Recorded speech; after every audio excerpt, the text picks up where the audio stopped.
한동훈 전 법무부 장관이 국민의힘 전국위원회의 표결을 거쳐 비상대책위원장으로 공식 임명됐습니다. 잠시 뒤에 열리는 취임식과 수락 연설을 YTN에서 생중계합니다. 12명까지 구성할 수 있는 비대위원을 누구로 할지에 시선이 쏠립니다. 내년 초 신당 창당을 공식화한 이낙연 전 민주당 대표가 정세균 전 총리와 비공개로 만나 총리 3인방 회동 추진 가능성을 언급했습니다.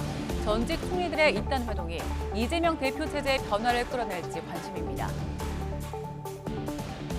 2명이 숨지고 30명이 다친 방학동 아파트 성탄절 화재 참변에 대한 합동 감식이 시작됐습니다. 아파트 계단이 굴뚝 역할을 해 연기가 삽시간에 번진 것으로 보이는데 경찰과 소방은 어디서 불이 시작됐는지 조사하고 있습니다.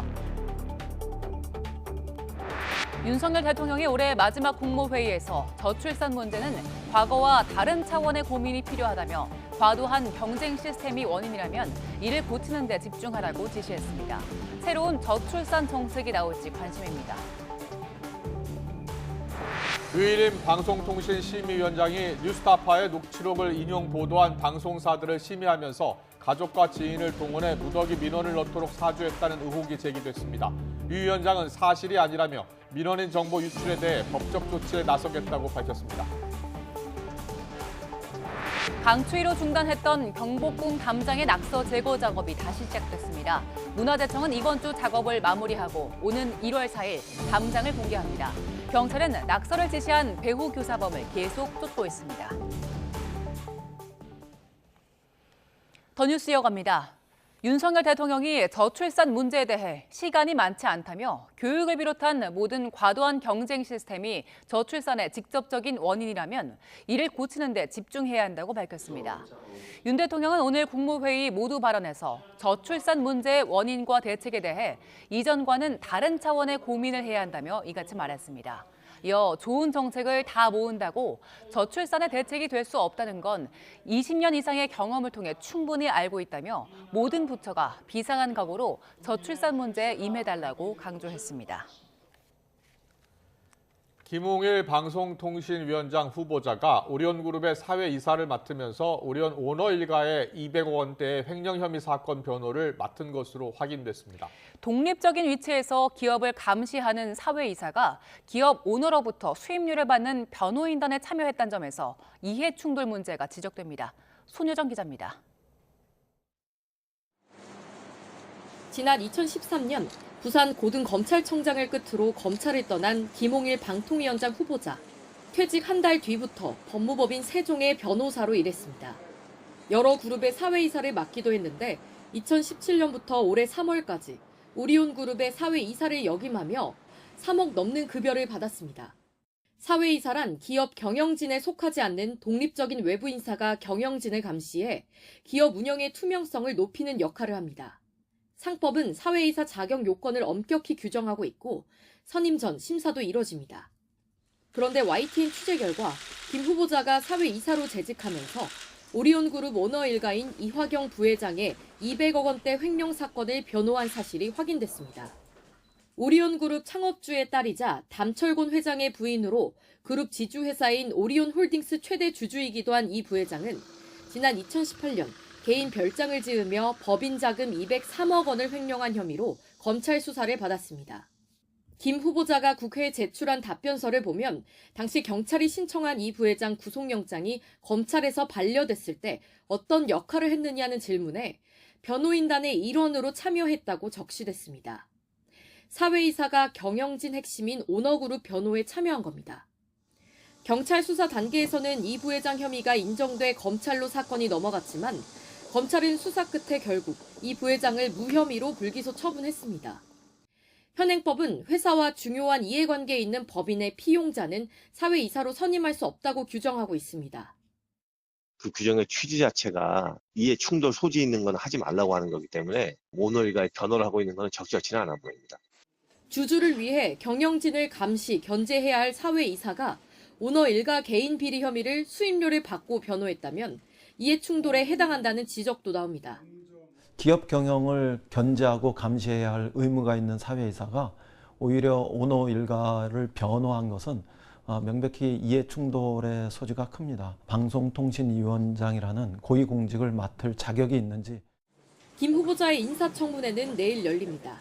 YTN 손유정입니다. 류일임 방송통신심의위원장이 가족과 지인 등을 동원해서 뉴스타파의 녹취록을 인용 보도한 특정 방송사 보도를 심의하는 무더기 민원을 사주했다는 의혹이 제기됐습니다. YTN이 확보한 부패 신고서에 따르면 류 위원장이 자신의 사적 이해관계자로 추정되는 민원 심의에 참여해 이해충돌 방지법 위반 등의 소지가 있다는 취지로 지난 23일 익명의 제보자가 변호사를 통해 국민권익위원회에 대리 신고했습니다. 제보자는 신고서에서 류 위원장의 가족과 지인 등으로 추정되는 인물들이 지난해 3월 뉴스타파 인용 보도에 관한 민원을 제기했고 회피 등의 절차 없이 류 위원장이 심의에 참여했다며 의혹을 제기했습니다. 지난달 방심위는 뉴스타파 녹취록을 인용 보도한 KBS, MBC, YTN 등의 방송법상 최고 수준의 징계인 과징금 부과를 의결한 바 있습니다. 익명의 신고인은 당시 관련 민원인이 60여 명, 민원 건수는 160여 건으로 이 가운데 절반이 넘는 40여 명이 제기한 100여 건의 민원이 류 위원장과 직간접적 사적 이해관계가 있는 것으로 추정된다고 주장했습니다. 이에 대해서 류 위원장은 당시 뉴스타파 관련 민원은 180여 건이 접수됐고 민원에 의한 것이 아니라 자신이 취임하기 전에 이미 긴급 안건으로 상정돼 민원 제기와는 무관하다고 해명했습니다. 성탄절 새벽 2명이 숨지고 30명이 다친 서울 방학동 아파트 화재와 관련해 경찰과 소방 등 관계기관이 합동 감식을 진행했습니다. 서울경찰청 과학수사대와 소방, 전기안전공사 등은 오늘 아파트 화재 원인과 정확한 발화 지점을 찾기 위해 합동 감식을 벌였습니다. 경찰과 소방은 불이 어제 새벽 5시쯤 아파트 3층 가정집에서 시작된 걸로 보고 있습니다. 경찰은 감정물 분석 등의 시일이 소요되고 추가 감식이 이루어질 가능성도 있다고 밝혔습니다. 입욕객 3명이 숨진 세종 목욕탕 감전 사고 원인을 밝히기 위한 2차 합동 감식이 열렸습니다. 세종 북부경찰서는 오늘 오전부터 관련 기관과 함께 조치원 읍에 있는 목욕탕에 대한 감식을 진행하고 있다고 밝혔습니다. 오늘 합동 감식에는 경찰과 소방, 국립과학수사연구원, 한국전기안전공사 감식 인원이 투입됐습니다. YTN 김영수입니다.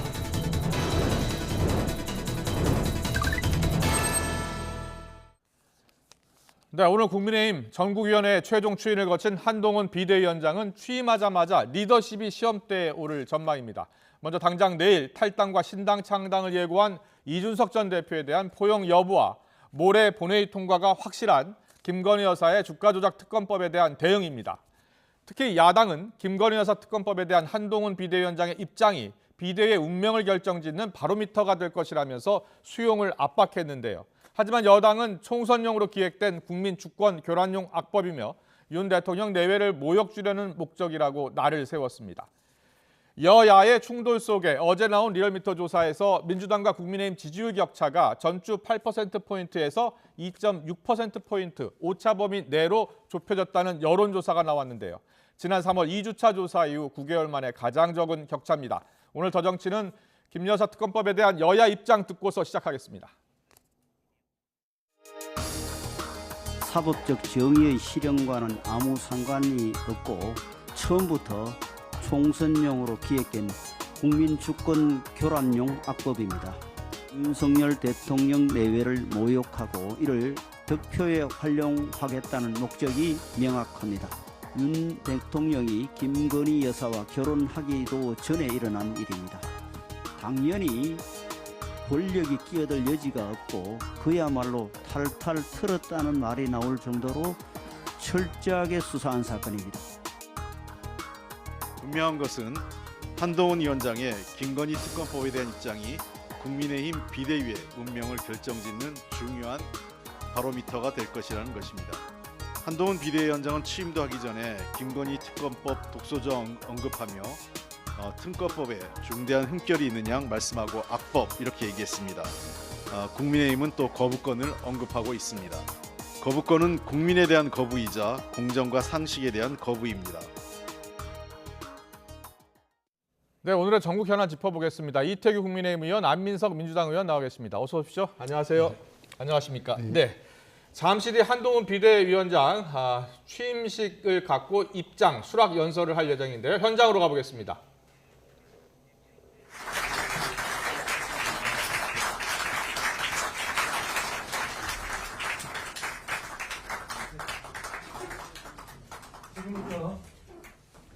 네, 한동훈 전 법무부 장관, 국민의힘 비상대책위원장으로 오늘 공식 임명이 됐죠. 오늘 오전 진행된 전국위 표결에서 당원들의 압도적 지지 속에 집권 여당 사령탑에 올랐습니다. 지금 현장 화면 보고 계신데요. 잠시 뒤에 향후 당의 운영 방향 등 활동 계획을 직접 밝힐 예정입니다.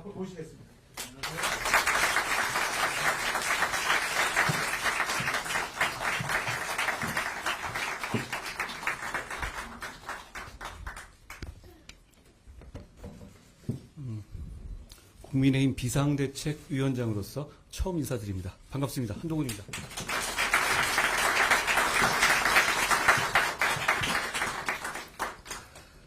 오늘은 첫날이니 저를 이 자리에 불러내주신 국민의힘 동료 여러분들께 제가 어떤 생각으로 비상대책위원장의 일을 할지를 말씀드리죠. 어릴 때 곤란하고 싫었던 게 너 나중에 뭐가 되고 싶으냐? 장래 희망이 뭐냐라는 학기 초마다 반복되던 질문이었습니다. 저는 근데 정말 뭐가 되고 싶은 게 없었거든요. 대신 하고 싶은 게 참 많았습니다. 좋은 나라 만드는데, 동료 시민들의 삶을 좋게 만드는데 도움이 되는 삶을 살고 싶었습니다. 지금까지 그 마음으로 살았고, 그리고 지금 이 자리에선 더욱 그 마음입니다. 중대 범죄가 법에 따라 처벌받는 걸 막는 게 지상 목표인 다수당이 더욱 폭주하면서 이 나라의 현재와 미래를 망치는 것을 막아야 합니다. 그런 당을 숙주 삼아 수십 년간 386이 486, 586, 686 되도록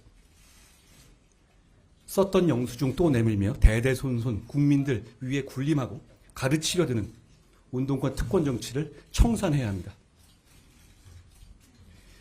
이재명 대표의 민주당이 운동권 특권 세력과 개딸 전체주의 세력과 결탁해서 자기가 살기 위해서 나라 망치는 것 막아야 합니다. 정말 그런 세상에 와서 동료 시민들이 고통받는 거 두고 보실 겁니까? 그건 미래와 동료 시민에 대한 책임감을 저버리는 일입니다. 우리가 반드시 이겨야 할 눈앞에 닥친 명분은 선명합니다. 우리는 소수당이고 폭주하는 다수당을 상대해야 하는 지금의 정치 구도가 대단히 어려운 상황인 것은 맞습니다. 만주벌판의 독립운동가들은 다부동 전투, 인천 상륙작전, 연평 해전의 영웅들은 백사장 위에 조선소를 지었던 산업화의 선각자들은 전국의 광장에서 민주화를 열망했던 학생들과 넥타이 부대들은 어려운 상황이라는 걸 알고도 물러서지 않았고 그래서 대한민국의 불멸의 역사가 되셨습니다. 공포는 반응이고 용기는 결심입니다. 이대로 가면 지금의 이재명 민주당의 폭주와 전제를 막지 못할 수도 있다는 상식적인 사람들이 맞이한 어려운 현실은 우리 모두 공포를 느낄만 합니다. 그러니 우리가 용기 내기로 결심해야 합니다. 저는 용기 내기로 결심했습니다. 그렇게 용기 내기로 결심했다면 헌신해야 합니다. 용기와 헌신, 대한민국의 영웅들이 어려움을 이겨낸 무기였습니다. 우리가 그 무기를 다시 듭시다. 우리는 상식적인 많은 국민들을 대신해서 이재명 대표의 민주당과 그 뒤에 숨어서 국민 위에 군림하려는 운동권 특권 세력과 싸울 겁니다. 호남에서, 영남에서, 충청에서, 강원에서, 제주에서, 경기에서, 서울에서 싸울 겁니다. 그리고 용기와 헌신으로 반드시 이길 겁니다.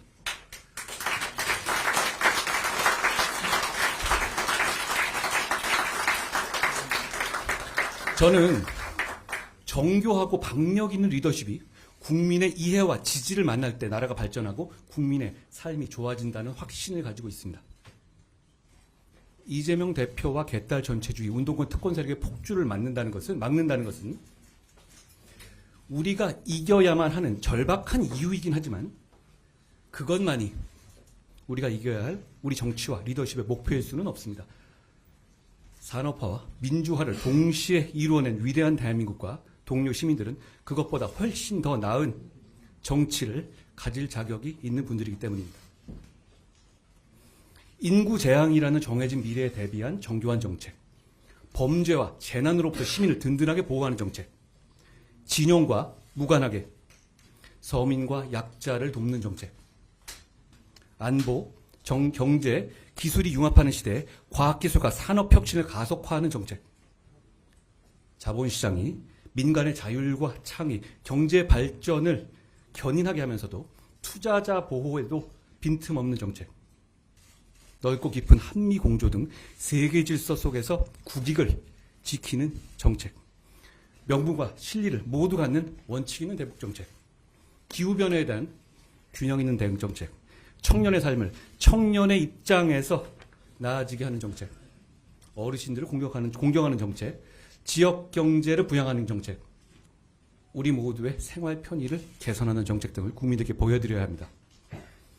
우리는 지금 비록 소수당이지만 대선에서 기적적으로 승리해서 대통령을 보유한 정책의 집행을 맡은 정부 여당입니다. 정부 여당인 우리의 정책은 곧 실천이지만 야당인 민주당의 정책은 실천이 보장되지 않는 약속일 뿐입니다. 그거 굉장히 큰 차이입니다. 그 차이를 10분 이용합시다. 정교하고 박력 있게 준비된 정책을 국민들께 설명드리고 즉각 실천해야 합니다. 그것이 대선에서 국민들이 우리를 뽑아주신 이유입니다.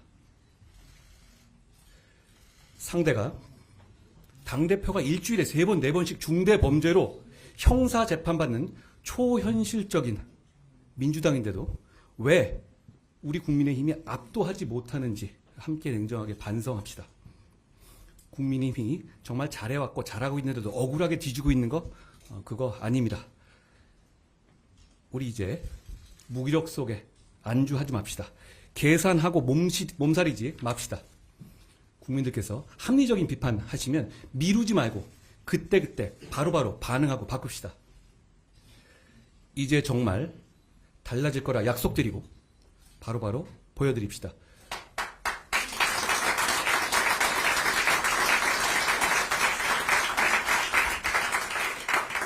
운동권 특권 정치를 청산하라는 강력한 시대 정신은 우리가 운동권 특권 정치를 비판하는 것만으로는 실현될 수 없습니다. 바로 우리가 그 운동권 특권 정치를 대체할 실력과 자세를 갖춘 사람들이라고 우리 공동체와 동료 시민들을 설득할 수 있을 때 비로소 실현될 수 있습니다.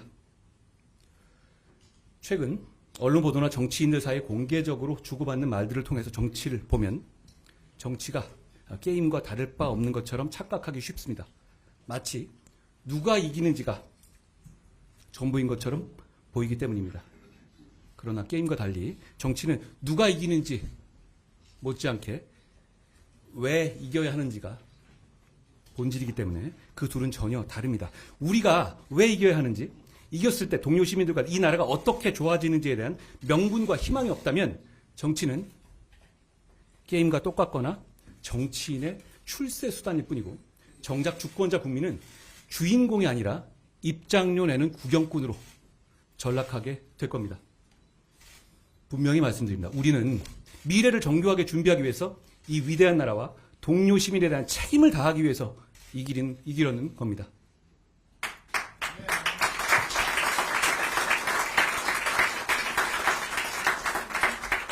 정치인은 국민의 공복이지 국민 그 자체가 아닙니다. 국민의 대표이니까 우리에게 잘해라가 아니라 국민의 공복이니 우리가 누구에게든 더 잘해야 합니다. 무릎을 굽히고 낮은 자세로 국민만 바라봅시다. 정치인이나 진영의 이익보다 국민의 이익이 먼저입니다. 선당후사라는 말 많이 하지만 저는 선당후사는 안 해도 된다고 생각합니다. 대신 선민후사해야 합니다. 분명히 다짐합시다. 국민의 힘보다도 국민이 우선입니다. 오늘 국민의힘의 비상대책위원장으로서 정치를 시작하면서 저부터 선민후사를 실천하겠습니다. 어려운 상황에서 미래와 동료 시민에 대한 강한 책임감을 느끼기 때문입니다. 저는 지역구에 출마하지 않겠습니다. 비례로도 출마하지 않겠습니다. 오직 동료 시민과 이 나라의 미래만 생각하면서 승리를 위해서 용기 있게 헌신하겠습니다. 저는 승리를 위해서 뭐든 다 하겠지만 제가 그 승리의 과실을 가져가지는 않겠습니다. 저는 여기 계신 누구보다도 더 열심히 뛸 겁니다.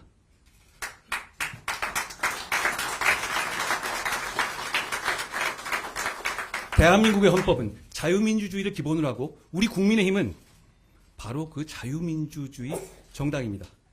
자유민주주의 국가는 절차적 민주주의를 지키면서 공정한 경쟁을 보장하고 경쟁의 문턱은 낮춰서 경쟁에 참여하는 것을 권장해야 합니다. 그 과정에서 차별 없이 경쟁의 룰이 지켜질 거라는 확고한 믿음을 드려야 합니다. 동시에 경쟁에서 이기지 못하는 사람들, 경쟁에 나서고 싶지 않은 사람들도 인간다운 삶을 살 수 있도록 철저하게 보장해야 합니다.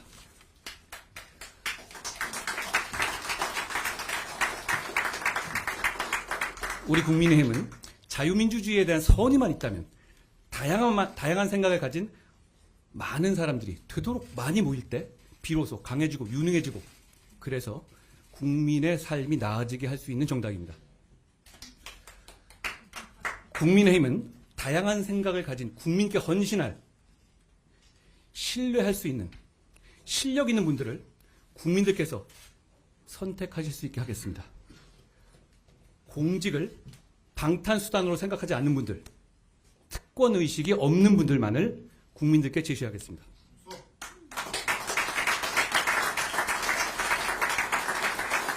우선 우리 당은 국회의원 불체포 특권을 포기하기로 약속하시는 분들만을 공천할 것이고 그럴 일은 없겠지만 나중에 약속을 어기는 분들은 즉시 출당 등 강력히 조치하겠습니다. 우리는 이재명 대표의 민주당과 달라야 하지 않겠습니까?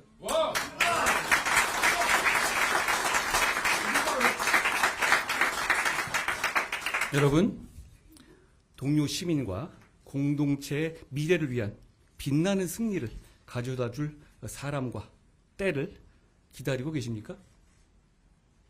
우리 모두가 바로 그 사람들이고 지금이 바로 그때입니다.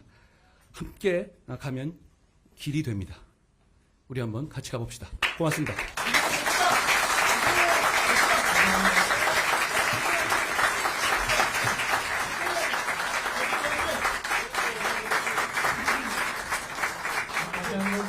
박정훈 위원장께 뜨거운 박수 부탁드립니다.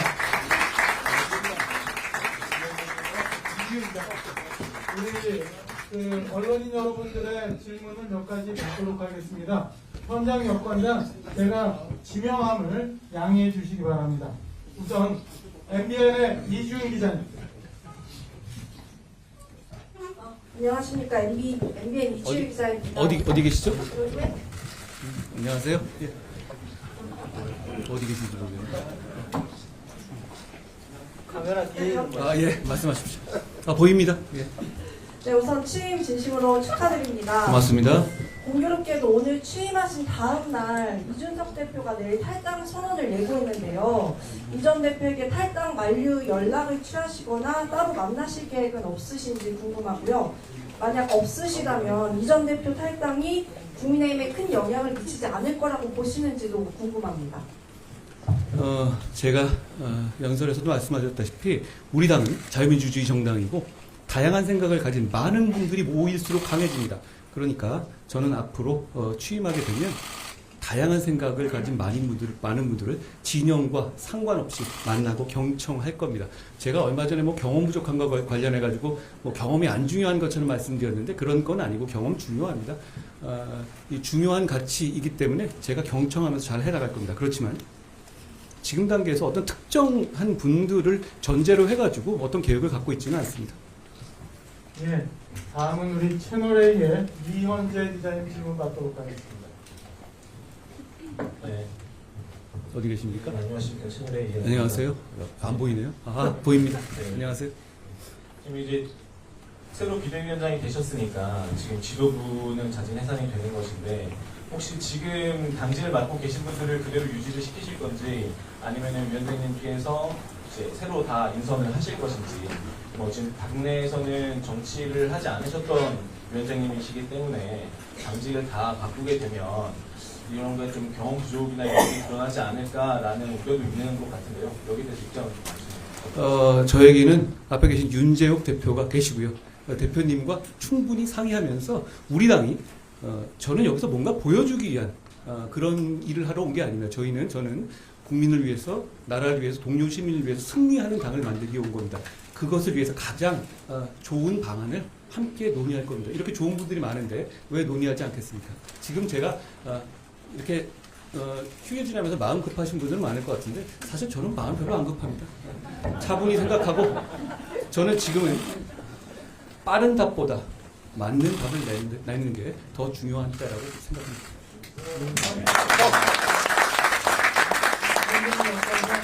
하나로 여기 있어서 취재 기자분들이 잘 안 보이시는 상황입니다. MBC의 조희연 기자님 질문 받도록 하겠습니다. 네, 안녕하세요. 저 여기 있는데 안 보이시죠? 안녕하세요. 대통령실과 당이 특검 조건부 수용도 안 된다고 뜻을 모았다는 보도가 나왔는데요. 가이드라인을 준 거라는 해석도 같이 나왔어요. 그래서 당정 뜻을 위원장님도 따르실 건지 궁금하고요. 특검은 협상도 불가라는 이 방침은 법 앞에는 예외 없다. 국민 눈높이에 맞아야 한다고 위원장님의 입장과 배치되는 거 아닌가 이런 생각이 드는데요. 입장 한번 밝혀 주시면 좋겠습니다. 일단 뭐 생각일 뿐이시고요, 그거는. 그런데 제가 지금 현재 지금까지는 여러 가지 의견을 밝혀왔잖아요. 그런데 오늘부터는 제가 여당을 이끄는 비상대책위원장이기 때문에 당과 충분히 논의된 당으로부터 충분히 논의된 내용에 대해서 책임 있게 발언을 드리고 그걸 과감하게 실천할 것이라는 말씀을 먼저 드립니다. 그 문제에 관해서는 특검은 총선용 와법이라는 입장은 저는 충분히 갖고 있는 상황입니다. 그리고 그걸 어떤 차원에서 어떻게 당에서 대응할 것인지, 원내에서 어떻게 대응할 것인지에 대해서는 제가 충분히 보고받고 같이 논의하겠습니다. 마지막 하나만 추가 받겠습니다. SBS의 안희재 기자님.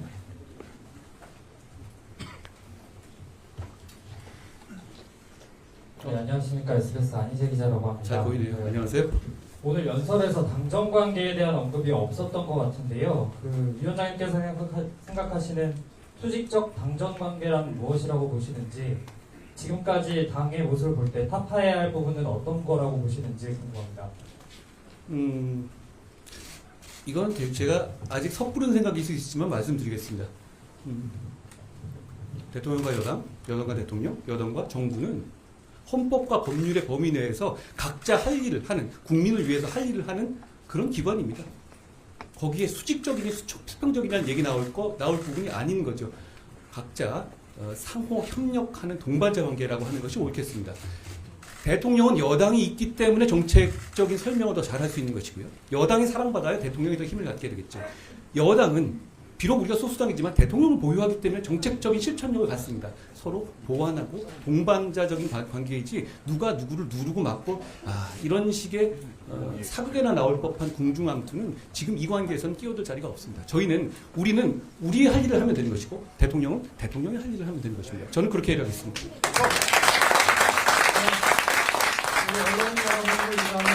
한동훈 위원장이 추가하셨습니다. 이것으로 일단 마치고요. 우리 당상적인 준비한 꽃다발을 위원님께 전달해드리겠습니다. 우리 국민과 당원 모두가 총선 승리에 염원하는 꽃다발을 전달합니다. 네, 한동훈 비대위원장 수락 연설을 조금 전 마쳤습니다. 기자들의 질문도 받았고요. 다수당 민주당의 폭주를 막아야 한다면서 386 운동권 특권 세력 청산을 주장했습니다.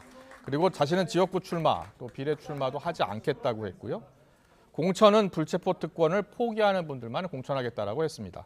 김건희 여사 특검법과 관련해서는 당과 논의된 내용만 책임 있게 논의하고 실천할 것이다. 하지만 총선용 압법이라는 생각엔 변화가 없고 어떻게 대응할지는 이제 비대위원장으로서 보고를 받고 당과 같이 논의를 하겠다라고 했습니다.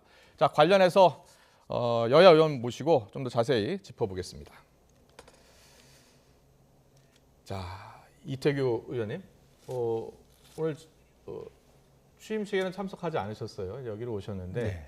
오늘 그 취임사에서 가장 그 주목되는 부분이 어디라고 보세요? 뭐 일단 이제 야당에 대한 이제 그 한동훈 위원장의 평가가 예. 금방 말씀하신 이제 586 예. 이 운동권 이 특권 정치 세력 그다음에 이제 개딸 전체주의 예. 이 부분과 이재명 체제가 결합해서 나라를 어렵게 만들고 있다. 예. 이렇게 하면서 이제 야당에 대한 어떤 그 정체성이나 성격 규정을 분명히 했던 부분. 네. 그래서 이 부분하고는 아주 분명히 대책점을 세워 나가겠다 이런 이제 의지를 보여준 부분이 있고. 예. 그다음에 이제 이 산업화와 민주화를 이룬 우리 국민들이 더 나은 정치를 누리고 가질 자격이 있다. 예. 이런 부분들 또 이 동료 시민에 대한 이 정치가 책임을 다해야 된다. 또 이 합리적 비판에 예. 우리 당이 국민의 합리적 비판에 우리 당이 바로 반응해야 된다. 네. 그래서 바꿔야 된다. 이런 부분들은 전체적으로 이제 당의 혁신과 여의도 혁신의 어떤 강한 의지를 저는 보여줬다고 이렇게 판단합니다. 네. 그래서 이 강력한 어떤 그 대야 전선도 형성하면서 또 국민의 어떤 지지와 공감대를 얻기 위한 강력한 여의도 개혁 뭐 이런 부분에 대해서 한동훈 위원장이 강한 의지를 오늘 표명한 것이 아닌가 이렇게 생각이 들고 예. 그런데 개혁을 하려면 아무래도 이제 희생과 헌신이 필요하지 않습니까? 네, 네. 그렇게 되면 이제 명분을 먼저 확보해야 되는데 그것을 위해서 본인도 이제 불출마를 선언하고 오로지 개혁과 이런 부분에 헌신하겠다. 저는 이 부분을 오늘 강력하게 보여준 것이 아닌가 그렇게 좀 생각을 합니다. 네, 안민석 의원께는요.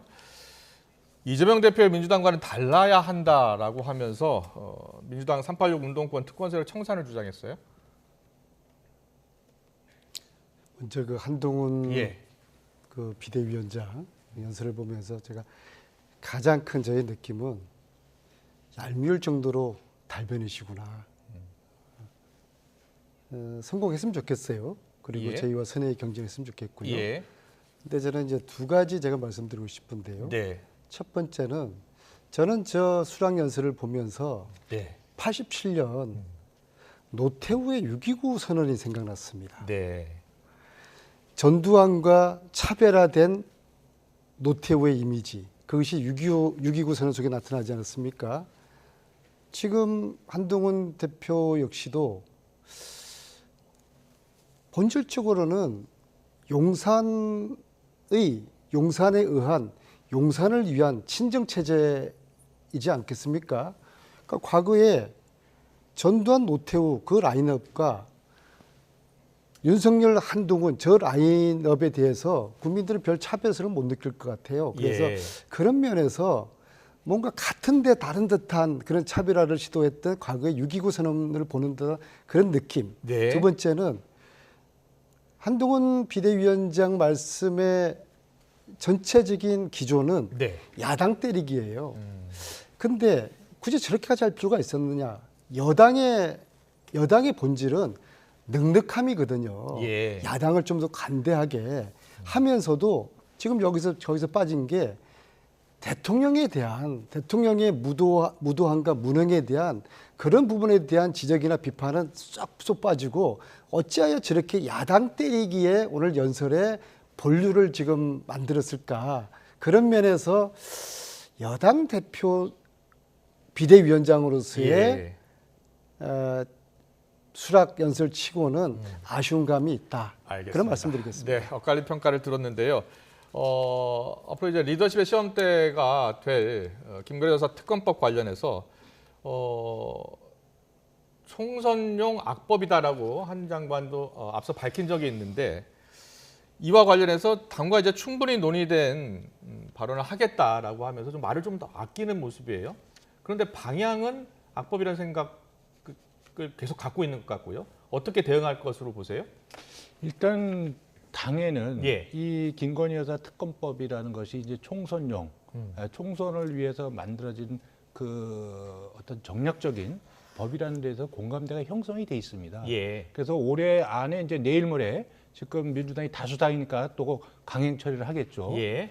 그렇게 하고 그 이후에 뭐 다시 이제 재의결 과정이 거칠지 모르겠지만 최대한 하여간 2월 달에 특검을 임명해서 그 4월 달에 수사 결과를 발표해서 예. 이 선거에 치명적인 어떤 그 타격을 여권에 주려고 하는 그런 의도가 너무나 분명하다고 저희 당은 보고 있기 때문에 예. 이 부분에 대해서는 한동훈 비대위원장뿐만이 아니라 당의 모든 구성원들이 이 법을 수용할 수가 없다. 이렇게 바라보고 있는 겁니다. 그래서 어쨌든 이 부분에는 특검도 그냥 야당이 지명한 분이 하도록 되어 있고 예. 또 수시로 수사 과정을 그냥 상시적으로 브리핑할 수 있도록 이렇게 돼 있거든요. 네. 이거는 그냥 선거운동을 계속해서 하겠다는 거죠. 사실 여부와 관계없이. 예. 그래서 이런 법 자체를 여당 입장에서 수용은 저는 불가능하다고 봅니다. 네. 그리고 더 중요한 것은 이것이 문재인 정부 때 중앙지검의 특수부 검사 수십 명을 동원해서 2년 동안 수사하고 조사하고 했던 내용이거든요. 예. 그때 어떤 내용도 없어서 기소를 못했습니다. 그런데 이것이 다시 정권이 바뀌니까 또 이걸 들고 나와서 또 같은 이야기를 하고 있는 거거든요. 도대체 그럼 2년 동안 이거를 뒤지고 조사했는데 아무 혐의가 없었던 부분을 민주당은 거기에 대해서 설명을 할 수 있어야 됩니다. 네, 그럼 설명 좀 들어볼까요? 네. 예. 문재인 대통령 하에서 수사가 진행됐다기보다도 예. 더 정확하게 말씀드리면 윤석열 검찰총장 휘하에 검사들이 수사를 했던 것이죠. 자, 이것이 악법이라고 그랬습니다. 저는 우선적으로 이것은 국민들에 대한 모독이고 국민을 무시하는 것이다. 예. 그런 국민들이 바보라서 국민들의 압도적인 70%가 김건희 특검법을 지지하겠습니까? 그건 아닌 것이죠. 악법이라고 한 것은 지난 봄에도 패스트트랙 태워지게도 전에도 악법이라고 그러면서 그리고 이건 정쟁용이다라고 그러면서 반대를 했어요. 예. 똑같은 논리를 이야기를 하는 것인데요. 과연 국민들이 이것을 악법이라고 생각하실까? 그렇게 생각하지 않다고 저는 보고요. 예. 한동훈 비대위원장의 제1호 특명 김건희를 사수하라. 이게 지금 분명하게 오늘 읽히는 것 같습니다. 그런데 네. 제가 볼 때는 예. 김건희 여사를 사수하다가 한동훈 비대위원장이 쪽박 찰 것이다. 왜냐 그러면은 이 특검은 이미 240일 전에 패스트 트랙으로 태워진 거예요. 예, 예. 그리고 28일 날 저는 하늘이 두 쪽 나도 이 특검은 국회에서 통과될 거라고 생각합니다. 그리고 그건 국민들의 열망이 있는 것이고요. 네. 아니 세상에 명품백을 대통령 영부인이 받았어요. 뭐 뇌물인지 아닌지는 모르겠지만 여기에 대해서 정부 용산이나 국힘이 저는 모르겠는데요. 한동훈 비대위원장도 장관 시절에 여기 여쭤보면은 저 잘 모르겠는데요. 이게 법 앞에 만인이 평등한 겁니까? 한동훈 비대위원장이 법무부 장관 시절에 오늘도 그렇게 말씀하셨어요. 헌법 말씀하셨어요. 헌법의 기본이 뭡니까? 법 앞에 만인이 평등한 거 아니겠습니까? 그러면 국회가 합의하고 국민들이 원하는 이 김건희 특검법을 국힘이 한동훈 비대위원장이 거부한다. 그리고 한동훈 비대위원장이 특명 1호로 김건희를 사수하라. 이것을 밀어붙이는 순간 저는 국힘과 한동훈 위원장의 미래는 굉장히 암울할 것 같습니다. 예, 말씀하세요. 그 당시에 이미 정부가 법무부 장관이 윤석열 검찰총장에서 수사지휘권 자체를 사실 박탈한 상태잖아요. 그때 식물총장이었죠. 그렇기 때문에 그때 조사를 다 했는데도 혐의가 안 나온 거고, 만약에 지금 이제 의원님 말씀하신 대로 그랬다면 왜 그때는 그러면 특검을 도입하지 않았습니까? 그때 검찰 수사 정말 도저히 안 되겠다. 그럼 그때 특검을 하셨어야죠. 그럼 정부도 갖고 있었고 또 지금처럼 압도적인 의석수를 갖고 있을 때는 아무것도 안 하셨잖아요. 당시에 수사 라인 자체가 아니 그래서 검찰총장 라인이었다는 그때 말씀을 드리고요. 특검을 도입했으면 저도 좀 말씀 왜 그때 안 하셨는지 드릴게요. 저는. 이번에 지난 봄에 이제 건호수의 판결문에 이렇게 돼 있어요. 김건희의 3개 계좌에서 88개의 거래가 나타난 거 아니겠습니까? 도이치모터스 전 회장 말씀하시는 그럼요. 거죠? 네. 예. 그러면은 이건 이미 사실은 이미 결과는 수사는 사실 해보나 마나예요. 그런데 검찰이 수사를 하지 않고 지금 넉넉고 있었던 거 아닙니까? 그래서 이걸 갖다가 특검을 통해서 밝혀보자는 것인데 뭐가 두렵습니까? 지금 여당에서는 제2호권을 행사할 가능성이 높다는 게 이제 여의도의 시각 아닙니까? 만약에 제2호권을 요구하고 윤 대통령이 거부권을 행사한다면 어떻게 대응할 계획입니까? 거부권을 행사할 것 같고요. 예. 그리고 제2 요구가 오는 순간 예. 이것은 여야의 문제가 아니라 국민적인 저항에 부딪힐 거라고 국민적 보고요. 저항에 부딪힐 것이다. 또 한편으로 저는 예. 국힘 내부에서도 제가 이렇게 개인적으로 의원들 이야기 들어보면은 예. 야 이거 차라리 김건희 특검 이거는 우리가 수용을 하자 차라리 예. 수용을 하고 또 제가 있으면은 또 벌을 받는 게 이게 민주주의 국가에서 마땅한 거 아니냐 그렇게 생각하는 분들이 많기 때문에 저는 그렇습니까? 20, 30표 예. 정도의 전혀 반란표는 그렇지 않고요. 나올 예. 수 있을 것이다. 전혀 그렇지 않고 이미 국민의힘은 그 노란봉투법을 비롯해서 네. 과거에 민주당이 본인들이 여당일 때 추진하지 않았던 법들, 그때는 가만히 정치적 부담이 되니까 덮어뒀던 법안을 야당이 되니까 다 끄집어내가지고 지금 하고 있지 않습니까? 그 부분에 있어서 그런 정치적, 정략적 목적을 법에 대해서는 저희 국민의힘은 일관되게 대통령께서 일관되게 예. 여기서 제2 요구권을 행사해 왔기 때문에 그 연장선상 속에서 당도 공감대를 갖고 있다. 이 말씀을 드리는 거예요. 알겠습니다. 자, 계속해서 수직적 당정 관계 관련해서 한동훈 비대위원장이 이렇게 얘기했어요. 국민을 위해서 할 일을 하는 기관이고 당은 당의 일을 하고 대통령은 대통령이 할 일을 하면 된다라고 했는데 이 말이 무슨 뜻입니까? 무슨 뜻으로 읽히세요? 저는 수평적 관계를 말씀하신 거라고 봅니다. 그 예, 부분에 예. 대해서는. 그래서 대통령의 역할이 있고 여당의 역할이 있는 거죠. 이게 상호 보완적인 거죠. 그래서 정부의 정책을 여당이 밀어주는 거고 또 여당의 정책으로 정부를 견인할 수도 있습니다. 네. 그런 속에서 상호 보완적인 관계지 그것이 수직 관계가 아니다. 저는 이 부분을 오늘 이야기한 거라고 봅니다. 한동훈 비대위원장이 윤석열 대통령과 다른 목소리, 다른 생각을 적극적으로 밝힐 수 있다고 보세요? 어떻게 저는 보세요? 충분하게 협의하고 그러니까 여당 대표로서 대통령하고 여당의 입장 또 민심이나 이런 부분을 대통령한테 충분히 전달하고 정부 정책에 반영할 그런 의무와 책임이 저는 여당 대표한테 있다고 생각이 들고요. 예. 또 대통령께서도 여당 대표의 그런 이야기 이런 부분을 존중해서 국정원에 반영하고 참고할 필요가 있다고 보는 거죠. 네, 안민석 의원 어떻게 저는 생각이 대답을 틀립니다. 드리세요? 예. 한동훈 비대위는 용산에 의해서 세워진 지도 체제거든요. 즉 예. 말하자면은 예. 윤석열 대통령의 친정 체제란 말입니다. 이런 관계 하에서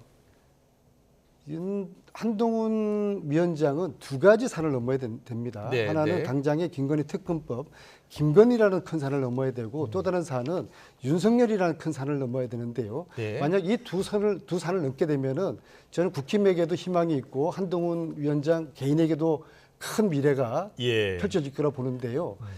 과연 본인이 형수라고 부르는 김건희 여사 이 큰 산을 넘을 수 있을까? 네. 특검법을 거부할 수 있을까? 예. 오늘 당장에 특검법을 반대하겠다는 입장을 밝힌 거 아니겠습니까? 예. 특히 윤석열 오랫동안 이 상하관계로 모셔온 본인의 상관인 이 윤석열의 이 큰 산을 넘을 수 있을까? 네. 이 두 큰 산을 넘을 수 있을 거라고 예. 생각하는 믿는 국민들은 아마 거의 없을 것 같아요. 근데 예, 짧게요. 저는 이제 야당 입장에서 자꾸 이제 한두 건 특정 사안을 가지고 네. 한동훈 비대위의 성공 여부를 저는 이제 이렇게 평가하시려고 하는데 그게 아니고 일단 크게 보면 한동훈 비대위는 현재 이 독주하는 이재명 이 다수당인 민주당에 어떻게 정확하게 전선을 형성해서 싸워 나갈 것인가 하나가 있고 예. 두 번째는 당의 혁신으로 당의 변화를 어떻게 국민들께 보여줄까 이 두 가지의 과제가 있다고 봐요. 알겠습니다. 마지막으로요. 지역구 출마하지 않겠고 비례도 출마하지 않겠다라고 했어요. 여러 관측이 있었는데 어떻게 보셨어요? 정치인이 출마하지 않겠다고 하는 의미는 예. 둘 중에 하나입니다. 정말 마음을 비웠구나.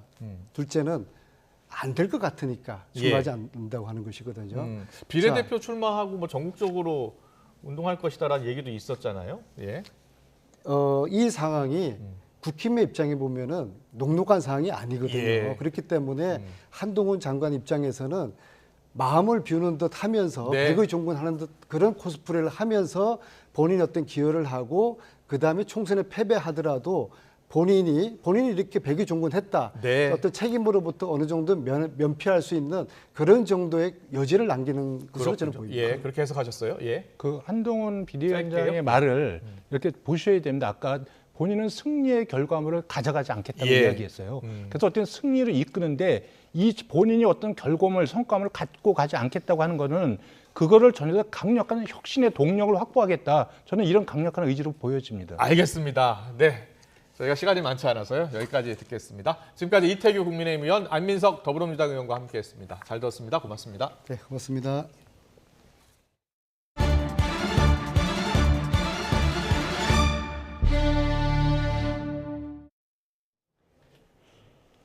풀리고 예년보다 포근한 날씨가 이어지고 있습니다. 내일도 큰 추위는 없겠지만 불청객 미세먼지가 말썽을 부리겠는데요. 대기가 정체된 데다가 중국발 스모그까지 유입되면서 내일은 전국 대부분 지역에서 초미세먼지 농도가 짙게 나타나겠고요. 서쪽 지방을 중심으로는 미세먼지 농도도 나쁨 수준을 보이겠습니다. 내일 먼지만 아니라면 하늘 자체는 대체로 맑겠고요. 동해안 지역은 건조특보 속에 바람까지 강하게 불겠습니다. 내일 아침 기온은 예년보다 조금 높겠습니다. 서울이 영하 3도, 대전이 영하 2도, 대구는 영하 1도에서 출발하겠고요.